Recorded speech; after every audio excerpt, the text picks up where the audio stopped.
My name is Marcus Brown, and welcome to another edition of our podcast. Today, I have a couple of very special guests in the studio today, and I want you guys to go ahead and introduce yourselves. My name's Arian Smith. Hey, my name's Rafael. And the thing that makes this so special is that these two young men was the first two students that I kind of started working with at Genesis School. When I joined the team there and took over the reins from Raymond Shipman, we had the radio shows, Genesis on the Air and KC Teen Talk. We had the Genesis Variety Sunshine Club coach. We had the hip-hop tour van. We had the hip-hop tours, definitely. We did the hip-hop tours around Kansas City. So when I was cutting my teeth as an educator, these two young men was, actually, responsible for keeping me honest, if you will. Yeah. In school and out of school. Our first mentor. Yes, sir. In school and out of school. And as we delve back and just kind of talk about that Genesis experience in this first piece, it was just significant in a way that today, the type of relationships that we were allowed to build with the students is not something that you can really do today. We were a private school, and it allowed for us to have a lot of latitude. I can remember it could be a Friday, and hey, Mo, we want to go to the movies. Be like, hey, man, just get a list. And then go around the school, say, hey, want to go to the movies? Cool. Get about 10, 12 people, and we go to the movies on a Friday. And that was the type of thing and the type of environment that we had, at Genesis School. And it was, truly a family environment. And like I was just stating to these guys earlier before we started the show, is that this was one of the places that I worked where I knew everybody's children at Genesis. And that worked there, that is. Yeah. And I had at least 6 of my nieces and nephews go there as well. And so again, nothing says that you believe in the product when you bring in your own people there. Yeah. So let's go back, gentlemen. Let's take a stroll down memory lane and let's talk about, some of those significant things from the early 90s that, are those experiences or those opportunities that you guys were able to realize being there. Let's talk about how first getting there, though. Okay. All right. So we actually were going to Robeson in 8th grade, and my oldest brother graduated from Genesis too. He was there before me, but my aunt worked there. And my oldest brother has 2 children with John Officer's daughter, Tafanya. So I had that kind of family ties with the school, and so I got put out of my 8th grade school for we ain't gonna say for what, but I was doing too much. You know what I'm saying? So my mom was like, "Hey, you better go up here to Genesis," and I'm thinking like, whatever, you know what I'm saying? I wasn't really thinking or anticipating much, man, but I'm telling you, when I got up there, it was life changing, and never wanted to be anywhere else but there.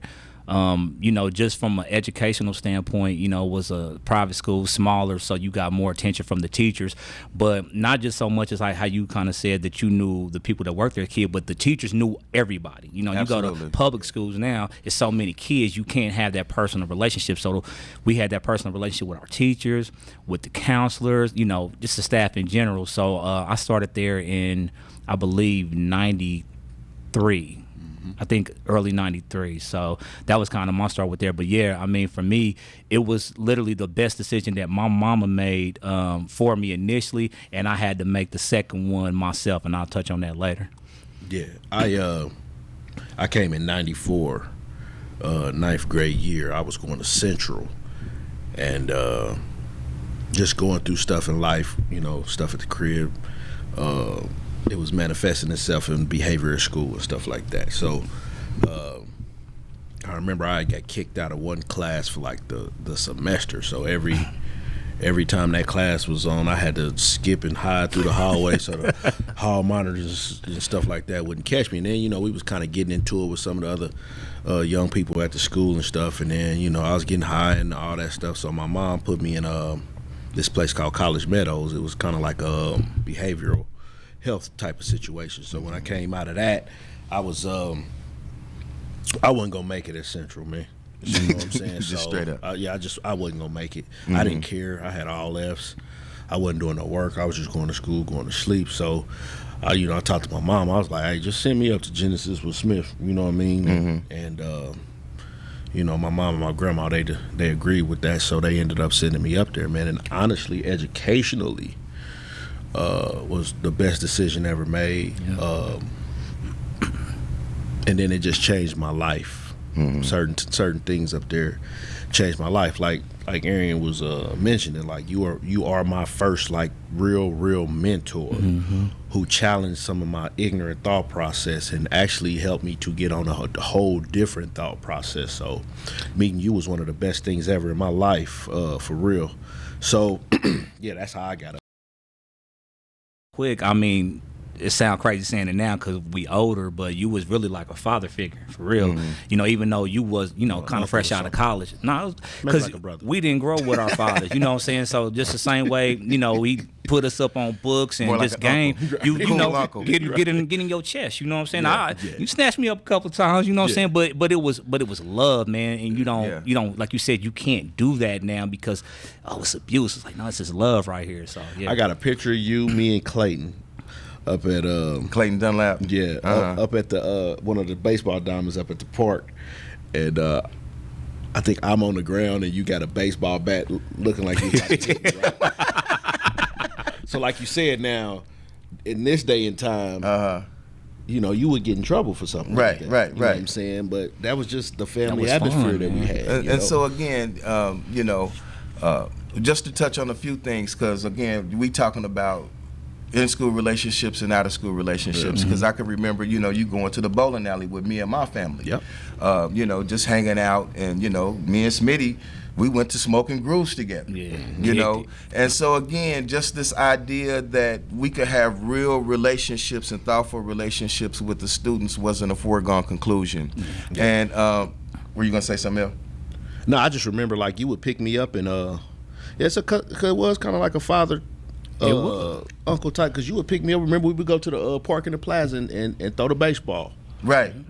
Yeah, like, we sure did have the girls back then going. Yeah, it was like, hey, yeah, like I say, you know, and I ain't just giving you this because we on here. Like I always tell people, it's two males other than the other males that was in my life that had such a profound effect on me. But you and Osco Bolton, y'all had a profound effect on my life. Like for real, like y'all were pivotal in my life and me turning my way of thinking, you know, around for the better. And you know, and that's again just the spirit and the idea of Genesis being in the beginning, and we always looked at it as a new beginning. And as much as people wanted to talk about it as an alternative school and the bad kids, it's all about what you make it. And it's all about how you decide to take advantage of these chances that you get, and the opportunities. Because again, it wasn't that we was just up here, oh well, what are we gonna do with these bad kids? No, the type of experiences, you know, from the radio show to, again, like you guys mentioned, the hip-hop tours, digging into Kansas City history. We went to Memphis. Me and Emily went to Africa. I know Elle gets salty about it every time we bring up a trip. I never got to go on one. Right. Hey, but even the drug retreats. The overnighters. Yeah, we would go like to what was it, Parkville? Parkville to the Harlan Presbyterian Center. And have, you know, man, I'm telling you, there was a lot of history that we learned. Shout out to Shirley Pascal. Man, and it was a lot of real life stuff that we were learning from real, you know, back in that time, you know, that's when gangs was real heavy. So, you know, current gang members and former gang members coming to speak to us. And man, it was cool, man. It's nothing like that right now. Yeah, Nothing. that was that piece, because again, you know, we wanted to get out the city. We wanted to, you know, make sure that our young people had experiences that everybody else was experiencing. And, you know, again, y'all children, the reason why y'all life is what it is not y'all fault. Right. You know, so we got to make sure that y'all can start thinking about writing that second chapter if you didn't have a chance to write the first chapter. Yep. Right. And again, you know, the only thing, me and Smith wound up being at my good friend's. Now this is my best friend since 4th grade. Wound up being at his 50th birthday party last week, and I'm listening to Smith on the side. We had just got through talking, and he's having a conversation, and he's like, "Man, and they're at 42," and then it's like, man, my former students is 42. You know, it's like, wow. But again, Man. that's the only reward we get as educators, is to see y'all later on in life. Yep. Handling business, looking good, and it ain't beating y'all up. That's all we can ask for. You know, we want the bends from everybody, but you know, realistically, when we living and we healthy and things are good, that's the ultimate. You know, again, just like we talking about fast forwarding. at that point when you come in, with me and my family to go bowling and hang out, then we fast forward, you away from Genesis, we some years beyond that, and I'm going to the park to play softball with you and your family. Yeah. So now did that have some roots in what we was doing there? Possibly. Of course. But now, we see now we organizing around the things that we like, and I can, partake in it again. Them grown You recorded folks, my wedding. You know what I'm saying? It's like, wow, dude is getting married, and I'm recording it. We fast forwarding in life. Yeah, man. And the good thing is that, like I said, you had people that care, but we had to be willing to accept that too. There's a lot of people that we went to school with that ain't around no more, whether they dead or in jail. Had the same opportunity, but man, we just took full advantage of it. And a lot of what I do now, like I like to read a lot now, and a lot of that's because of you. I was telling you at the party when I was saying you the first book that I ever really read was Black Men, Obsolete and Dangerous. Right, and then I started reading like books about UEP Newton and different things like that. So you started really like opening my eyes, And Miss Nimrod, man, she hit us with them Queen and Roots and Eyes on the Prize, man. I mean, just pushing and knowledge in you. I'm sitting there high. I'm high. I'm in class, zoned out. But I remember one time I came to class, man. And I was blazed, man. I was so high, man. Like I remember this day like it was yesterday. And she looked at me. She said, "Are you high, boy?" And I was like, "Nah, I ain't. I'm just tired." "You're a high, boy. Sit your butt down and do your work." She could have sent me home. You know what I'm saying? She could have sent me to the office. She told me to sit down. And because of that respect and that love, man, I sat down and did my work, man. But, nowadays, boy, they call the police on you. Hey, the fact of the matter is punitive. The fact of the matter is, bro, like they say the alternative schools are for the bad kids and stuff. And there's a bit of truth to that. Like we can't. There's a bit of truth. Yeah. Having trouble with your behavior, right? Yeah. The thing about Genesis though was everybody actually cared. Everybody. And nobody was scared of you because you thought you was bad and tough. Nobody. Right. You know what I'm saying? So you're going to gain a respect for that eventually anyway. If it doesn't take on in the beginning, it's going to eventually take on because nobody backed down from you because you was tuned up or you decided you want to talk loud that day or any of that. Yeah. So the them not having fear and actually caring, gave them a leg up on a regular teacher. You know what I mean? So, and then Genesis gave us culture. Yeah, absolutely. I'm gonna keep it 100. Like, public school is fine and probably great.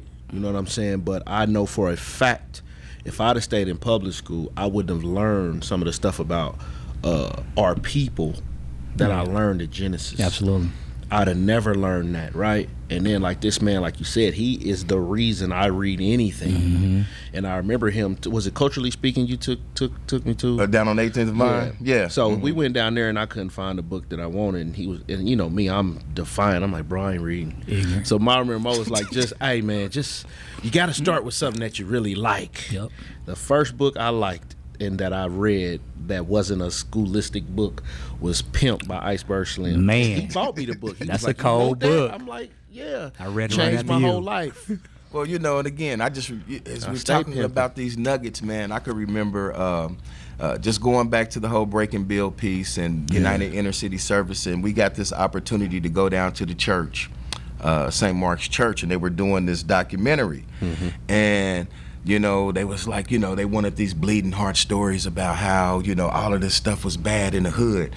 And, so they was like, tell us about drugs in the hood. And then Elle was like, well, be honest, I see way more people drinking and smoking cigarettes than I do doing other drugs, and that's having a more,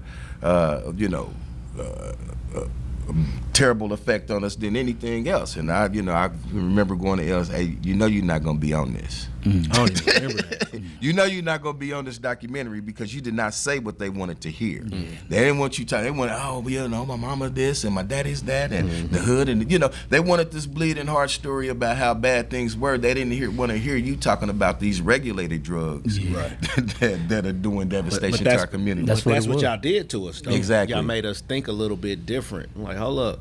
I remember we used to do them symposiums and stuff. I think we did one at Crown Center one time. Yeah, we used to dog them and man, we was I mean, you know, back then, man, we was wearing braids and, you know, dickies sagging. You know, we was gang members. You know, we curls, everything. Which I want right now. We'd be speaking at these events, and we get done, and these white folk would be like, "Man, y'all some sharp young dudes." You know, we were young, but we ain't never been no dumb dudes. You know what I'm saying? Like we was always sharp, and you know, so I mean, I started living with this dude when I was like 12. You know, my mama put me out, and we were surviving, living with his grandparents. You know, going to Genesis, but the experiences that we were having in life, even away from my parents, man, was, like I said, it all goes back to Genesis. Like, you know, traveling and, you know, learning and, you know, just building those life-lasting bonds. You know, I see people now, you know, Billy, Regina, you know, Facebook, or Miss Breckenridge, or, you know, Carrie,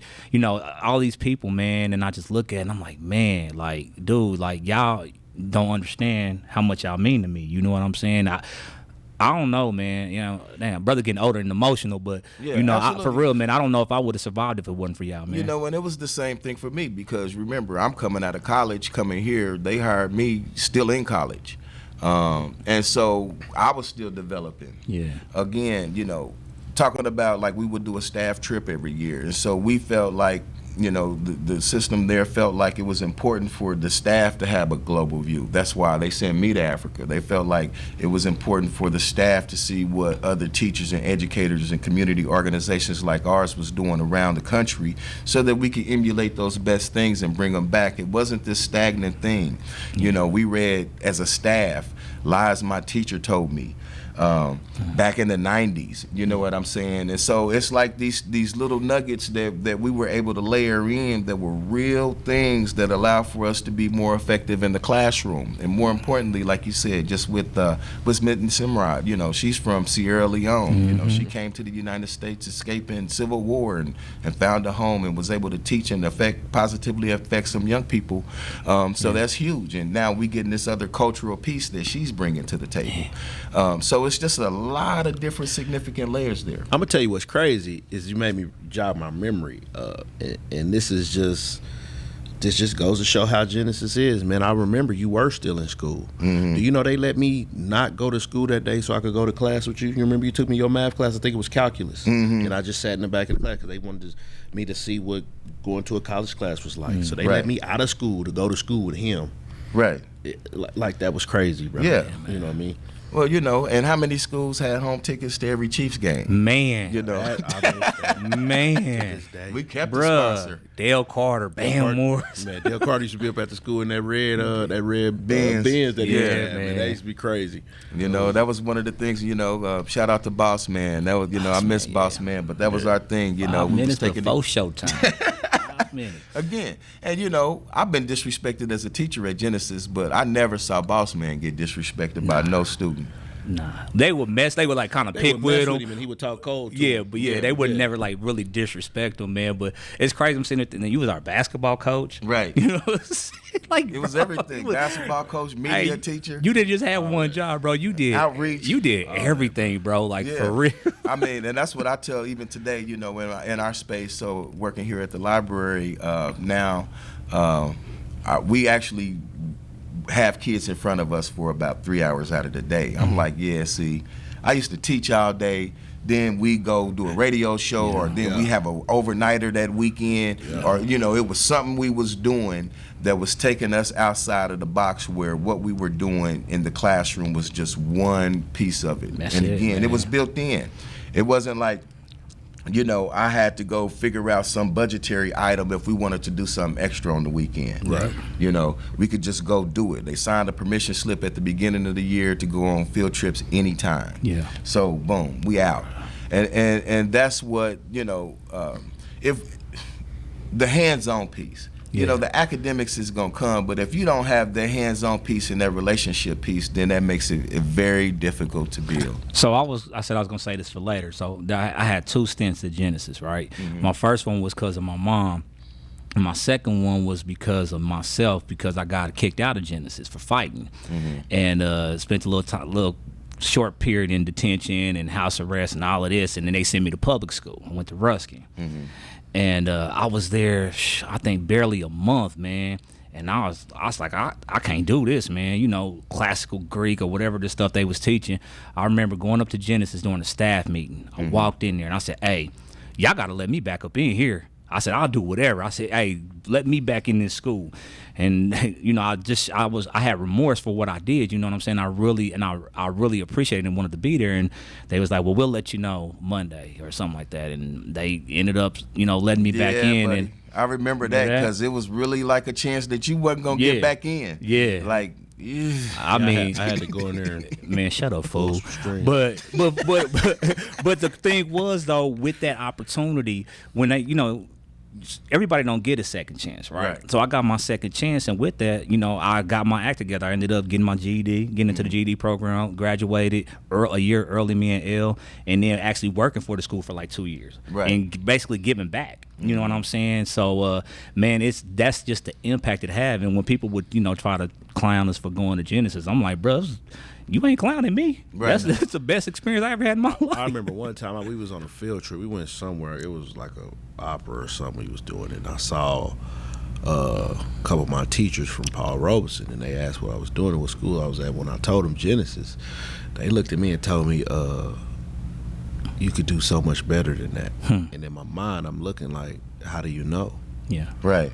Like, I didn't learn none of the stuff that I'm learning now with y'all. No. Right. And I was barely doing anything with y'all. So how y'all gonna sit up here and tell me what's going on? See, the thing about Genesis is it's gonna give you what you give it.